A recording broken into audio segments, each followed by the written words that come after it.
मैं एक अनुभवी पत्रकार हूं और मेरी आदत रही है कि किसी भी खबर को तह तक जाकर खोजूं।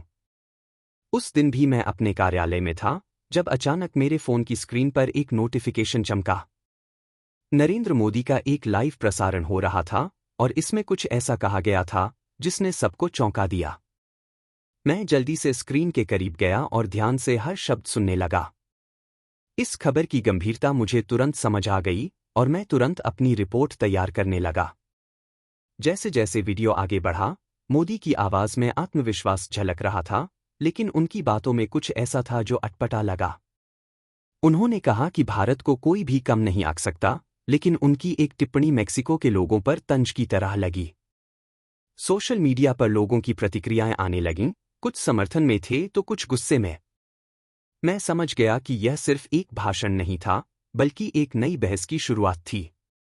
समाचार चैनलों पर यह वीडियो लगातार दिखाया जा रहा था और लोग इस पर अलग अलग राय दे रहे थे। मैं एक स्वतंत्र पत्रकार था, इसलिए मुझे तथ्यों की जांच खुद करनी थी। मैंने वीडियो को कई बार सुना और विश्लेषण किया कि क्या वास्तव में प्रधानमंत्री ने कोई अपमानजनक टिप्पणी की थी। इस बीच मेरे मेलबॉक्स में ढेरों संदेश आने लगे। कुछ लोगों ने इसे विदेशी संबंधों के लिए खतरा बताया। मैंने तय किया कि मुझे इसकी गहराई में जाना होगा। रात भर जागकर मैंने वीडियो की ट्रांसक्रिप्ट तैयार की और एक विस्तृत रिपोर्ट बनाई। मैं चाहता था कि मेरी रिपोर्ट निष्पक्ष हो, इसलिए मैंने विशेषज्ञों से भी राय मांगी। कुछ ने इसे राजनीतिक बयानबाजी कहा, तो कुछ ने इसे कूटनीतिक गलती बताया। मुझे यकीन हो गया कि यह मामला जल्द ही बड़ा होने वाला है। जैसे ही सुबह हुई, मैंने अपने न्यूज़ पोर्टल पर यह रिपोर्ट प्रकाशित कर दी। इस रिपोर्ट ने तुरंत प्रभाव डाला और सोशल मीडिया पर चर्चा तेज हो गई। कुछ लोगों ने मेरी सराहना की, तो कुछ ने मुझे देशद्रोही तक कह दिया। मैं जानता था कि पत्रकारिता में हर कोई खुश नहीं होता, लेकिन सच्चाई सामने लाना मेरा फर्ज था। इस बीच मेरे सूत्रों ने मुझे बताया कि सरकार इस खबर पर नजर रख रही है। यह मेरे लिए चेतावनी थी कि अब आगे का रास्ता आसान नहीं होगा। मैंने देखा कि कुछ अंतर्राष्ट्रीय समाचार एजेंसियों ने भी इस मुद्दे को उठाना शुरू कर दिया था।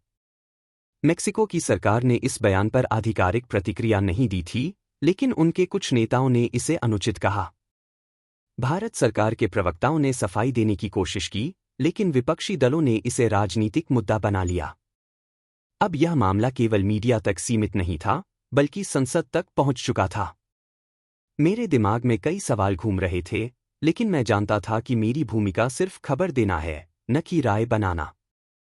मैं समझ गया कि यह रिपोर्टिंग मेरे करियर का सबसे बड़ा परीक्षण हो सकती है। अब मेरी अगली चुनौती थी इस घोटाले के पीछे की असली सच्चाई को उजागर करना।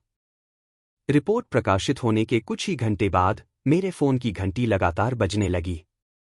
अलग अलग मीडिया हाउस, राजनीतिक विश्लेषक और सामाजिक कार्यकर्ता मुझसे इस मामले पर प्रतिक्रिया मांग रहे थे। मैं जानता था कि यह मामला अभी और बढ़ेगा, इसलिए मैंने पूरी सावधानी से आगे बढ़ने का फैसला किया। मैं नहीं चाहता था कि कोई मुझ पर पक्षपात का आरोप लगाए। ट्विटर और फेसबुक पर लोग इस मामले को लेकर बहस कर रहे थे। कुछ लोगों ने मोदी के बयान को सही ठहराया, तो कुछ ने इसे भारतीय राजनीति के लिए शर्मनाक बताया। विपक्ष ने इसे जनता की भावनाओं को भड़काने का मौका समझा और सरकार के खिलाफ मोर्चा खोल दिया। संसद में भी यह मुद्दा गर्मा गया था और सरकार को सफाई देनी पड़ी। इस बीच मैं अपने सूत्रों के जरिए यह जानने की कोशिश कर रहा था कि प्रधानमंत्री कार्यालय इस पर क्या सोच रहा है। मेरे एक वरिष्ठ सूत्र ने मुझे बताया कि सरकार इस मुद्दे को जल्द से जल्द खत्म करना चाहती थी।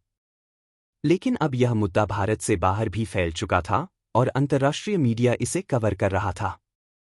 मैंने एक वरिष्ठ राजनयिक से बात की, जिन्होंने नाम न छापने की शर्त पर बताया कि इस बयान का असर भारत-मेक्सिको संबंधों पर पड़ सकता है। यह सुनकर मैं चौंक गया, क्योंकि यह सिर्फ एक भाषण से कहीं ज्यादा बड़ा मामला बन चुका था।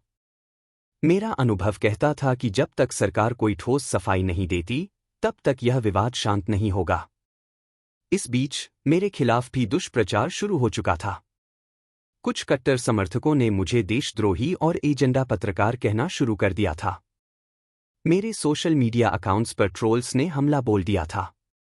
लेकिन मैंने तय कर लिया था कि डरने या पीछे हटने का कोई सवाल ही नहीं था। मैं जानता था कि सच्चाई दिखाने की कीमत चुकानी पड़ती है। मेक्सिको के प्रमुख समाचार पत्रों ने भी इस विवाद को कवर करना शुरू कर दिया था।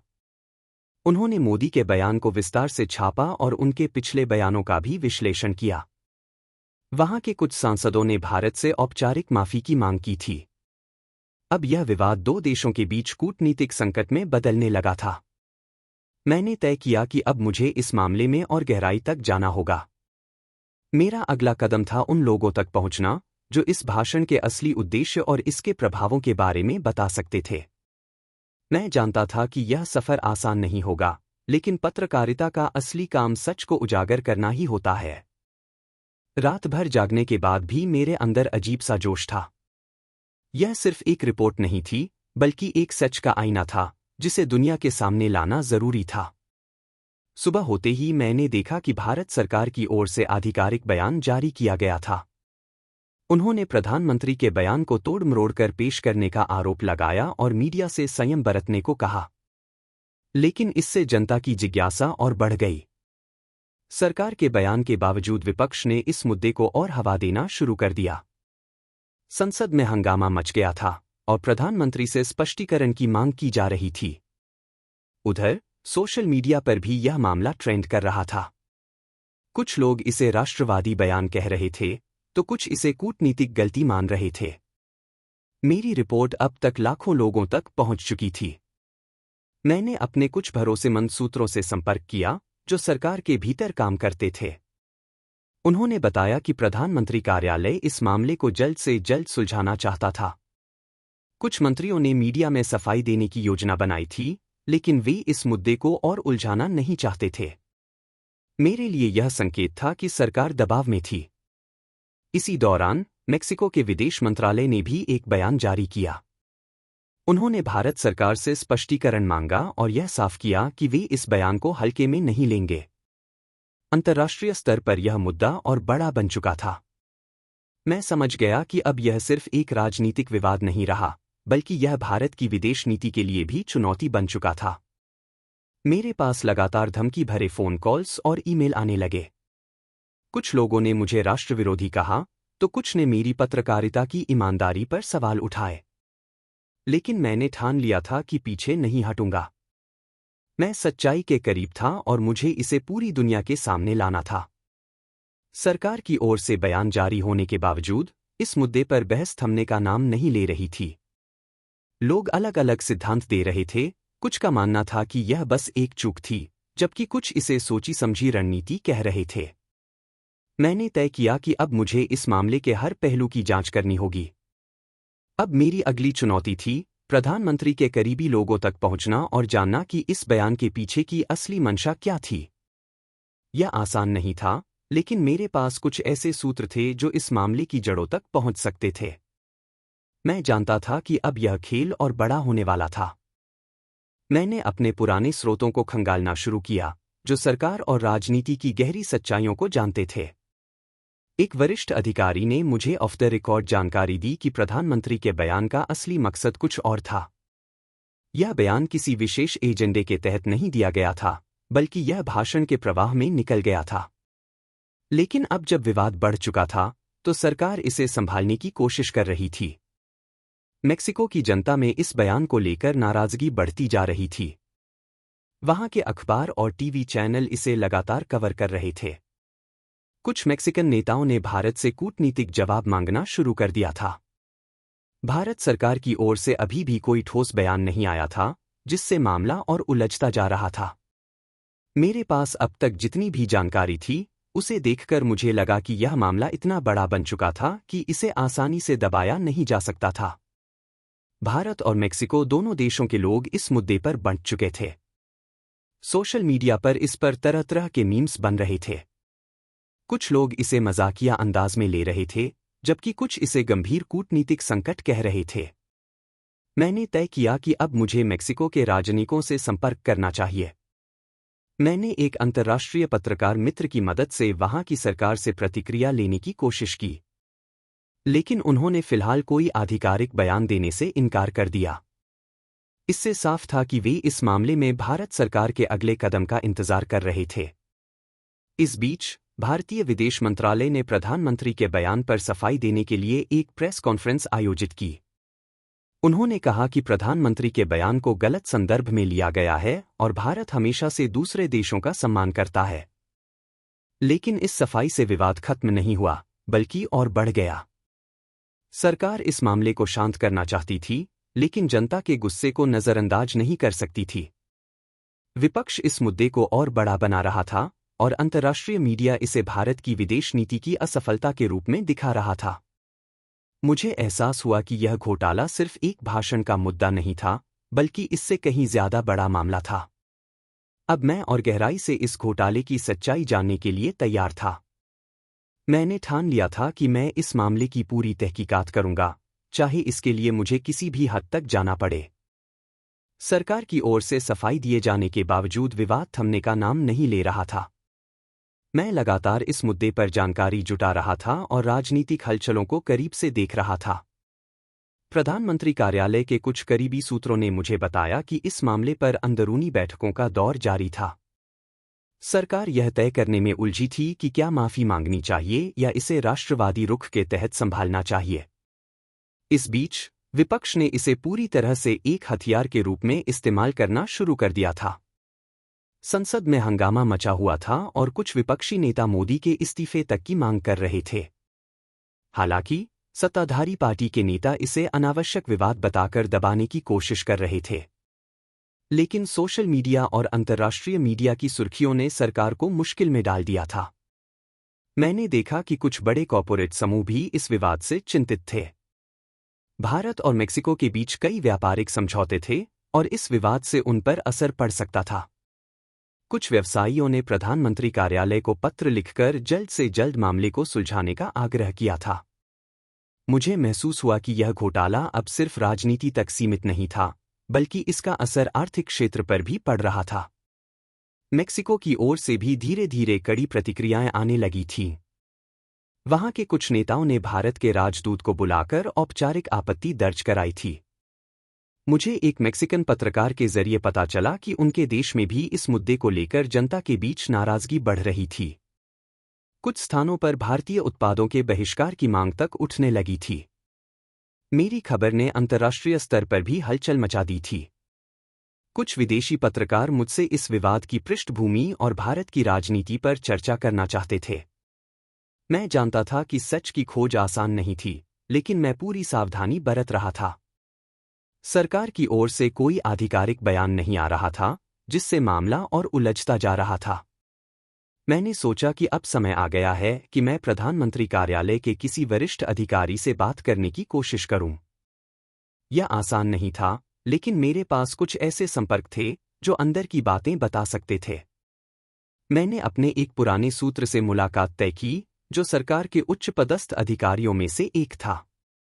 मुझे पता था कि यह मुलाकात जोखिम भरी होगी, लेकिन मेरे पास कोई और रास्ता नहीं था। अगर मुझे सच का पता लगाना था, तो मुझे सत्ता के गलियारों में झांकना ही होगा। यह कहानी अभी खत्म नहीं हुई थी, यह बस अपने सबसे संवेदनशील मोड़ पर पहुंच रही थी। रात गहरी हो चुकी थी, लेकिन मेरा दिमाग तेजी से चल रहा था। मैं सरकार के एक उच्च पदस्थ अधिकारी से मिलने जा रहा था, जो इस पूरे मामले की सच्चाई जानता था। हमने एक गुप्त स्थान पर मिलने का फैसला किया, ताकि हमारी बातचीत सार्वजनिक न हो सके। मैं जानता था कि अगर यह मुलाकात किसी को पता चल गई, तो मेरे लिए मुश्किलें खड़ी हो सकती थीं। मुलाकात के दौरान अधिकारी ने जो बताया, वह चौंकाने वाला था। उन्होंने स्वीकार किया कि मोदी के बयान का असर सरकार ने भी कम आंका था। उनका कहना था कि प्रधानमंत्री आमतौर पर बहुत सोच समझकर बोलते हैं, लेकिन इस बार मामला उनके नियंत्रण से बाहर चला गया था। अब सरकार इसे संभालने के लिए रणनीति बना रही थी। उन्होंने यह भी खुलासा किया कि कुछ वरिष्ठ नेता इस विवाद को खत्म करने के लिए पर्दे के पीछे मेक्सिको के अधिकारियों से बातचीत कर रहे थे। सरकार चाहती थी कि मेक्सिको इसे ज्यादा तूल न दे, इसलिए कूटनीतिक स्तर पर प्रयास किए जा रहे थे। लेकिन वहां की जनता का गुस्सा इतना बढ़ चुका था कि यह आसान नहीं लग रहा था। मैंने उनसे पूछा कि क्या मोदी इस बयान पर माफी मांगेंगे।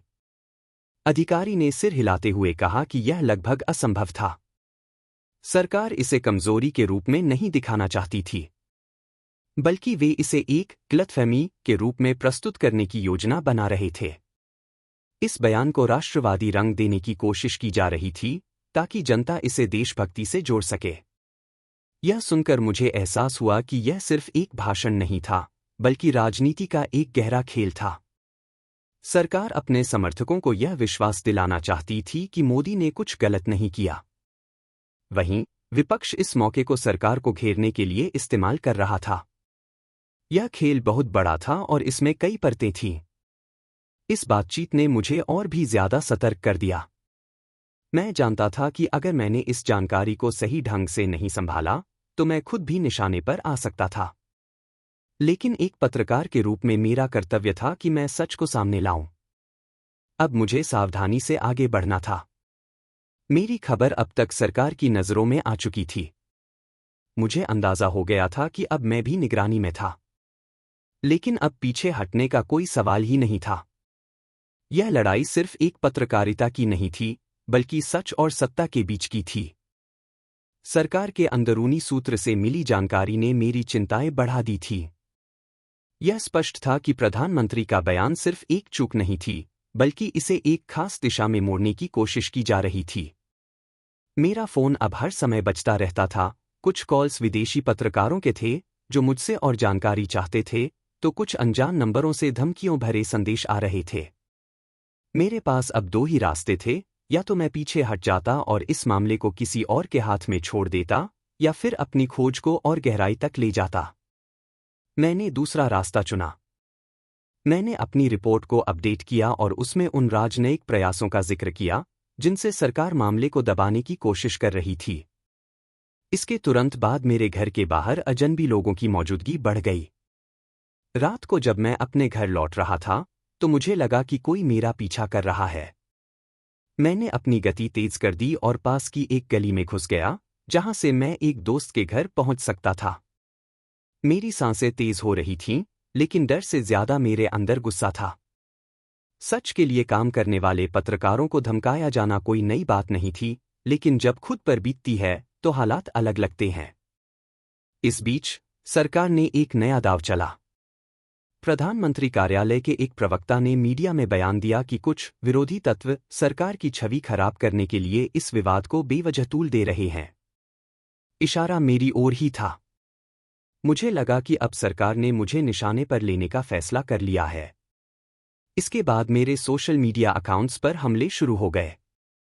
सैकड़ों ट्रोल्स ने मुझे देशद्रोही कहकर बदनाम करने की कोशिश की। मेरे पुराने ट्वीट्स को तोड़ मरोड़ कर पेश किया जाने लगा और कुछ न्यूज़ चैनलों ने मेरे खिलाफ खबरें तक चला दी।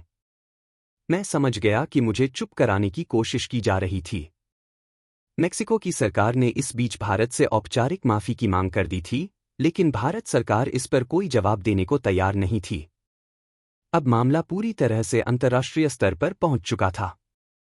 मैंने अपने एक विदेशी पत्रकार मित्र से संपर्क किया और उसे कुछ अंदरूनी जानकारियां दी ताकि यह मुद्दा दबाया न जा सके।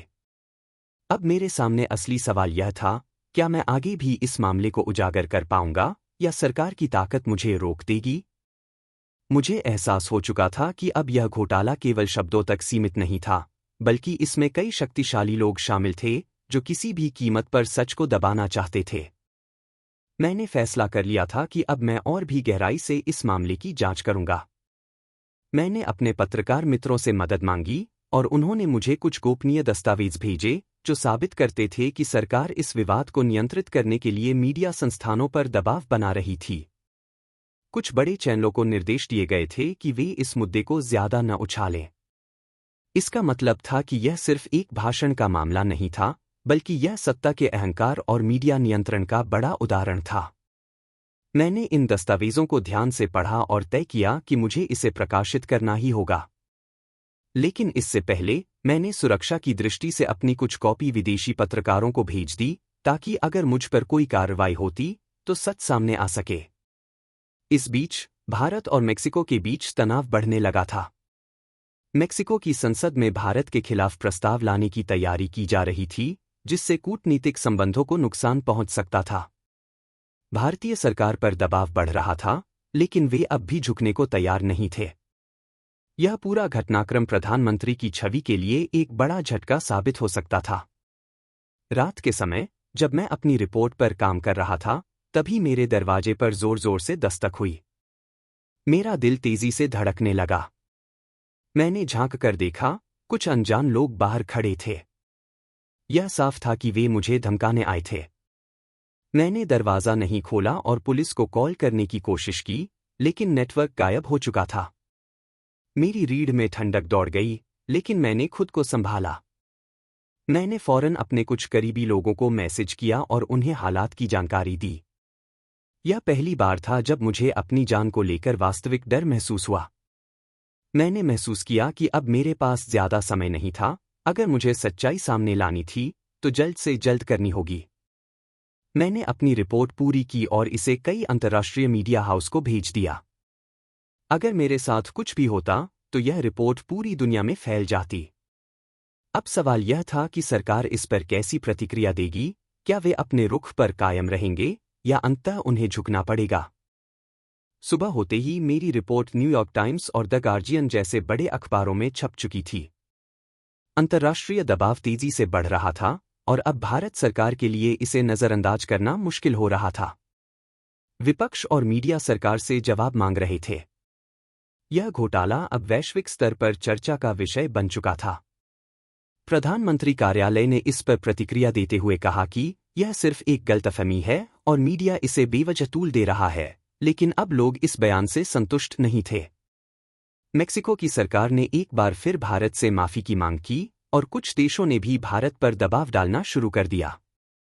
इस बीच मेरे खिलाफ एक और मोर्चा खोल दिया गया।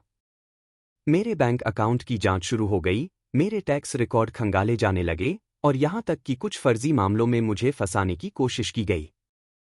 सरकार चाहती थी कि मुझे झूठा साबित कर दिया जाए ताकि मेरी रिपोर्ट की विश्वसनीयता खत्म हो जाए। लेकिन मेरे पास अब भी कुछ और सबूत थे जो सरकार के झूठ को पूरी तरह उजागर कर सकते थे। मैंने एक लाइव इंटरव्यू में उन सभी दस्तावेजों को दिखाया जो साबित करते थे कि सरकार ने इस मुद्दे को दबाने की कोशिश की थी। इंटरव्यू के बाद सोशल मीडिया पर बवाल मच गया। अब सरकार के पास ज्यादा विकल्प नहीं बचे थे।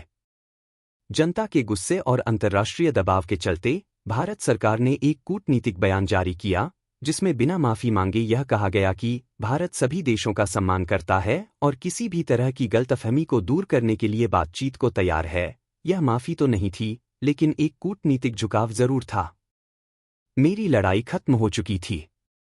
मैंने अपनी रिपोर्टिंग से एक बड़ा सच उजागर किया था। हालांकि इसकी कीमत मुझे धमकियों, सामाजिक बहिष्कार और कानूनी मुश्किलों के रूप में चुकानी पड़ी। लेकिन मुझे गर्व था कि मैंने पत्रकारिता के मूल्यों से समझौता नहीं किया। समय बीतने के साथ यह घोटाला धीरे धीरे शांत हो गया। सरकार ने इसे एक बीते हुए विवाद के रूप में दिखाने की कोशिश की, लेकिन लोगों की यादों में यह हमेशा बना रहेगा। मेक्सिको के साथ भारत के रिश्ते धीरे धीरे सामान्य हो गए, लेकिन इस घटना ने दोनों देशों के बीच एक खटास छोड़ दी थी। मैंने अपनी पत्रकारिता जारी रखी, लेकिन अब और भी सतर्क हो गया। यह घटना मुझे याद दिलाती थी कि सच को सामने लाने की कीमत चुकानी पड़ती है, लेकिन यह एक ऐसा संघर्ष है जिसे छोड़ना नहीं चाहिए। मैंने महसूस किया कि जब तक दुनिया में सत्ता और राजनीति रहेगी, तब तक सच को दबाने की कोशिश की जाएगी। लेकिन यह भी तय है कि कोई न कोई उसे उजागर करता रहेगा।